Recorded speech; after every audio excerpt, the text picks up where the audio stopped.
individually, we have to, within ourselves, come into balance with our masculine side and our feminine side. We have to come into balance, you know, on an individual basis.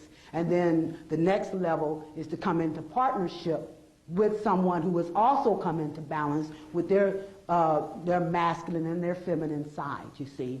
And when you connect up, you know, with that other person, what you've created is a double cycle of balance, you see.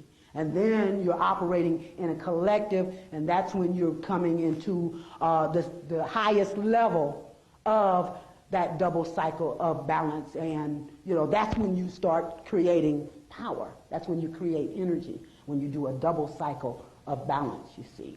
See, I always say that the men are the external warriors, but the internal nurturers. And the women are the external nurturers, but the internal warriors, see. So we have it in us, you know, to do that, you see. We have it in us to come into balance, and then as we come into balance with what we call our twin souls. And the reason why we call them our twin souls, and this is somebody that you've had many lifetimes, you know, building up your love with many lifetimes, and that's your spiritual mate, and at this time, it's time to culminate that love, you see.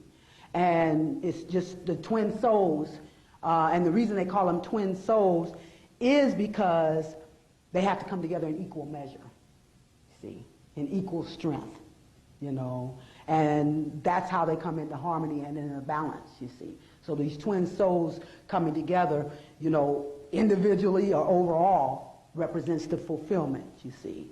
You see, so that's what we have to do. We have to come into balance within ourselves, and then, you know, hooked up with our twin soul who is also coming into balance, you see. But now we're going to have to make that connection on a spiritual level, you see, and work out whatever it is that needs to be worked out on a spiritual level, so that by the time it manifests physically, you know, it's nothing but to enjoy. It's the fulfillment, you know. It's all about, you know, opening up to that power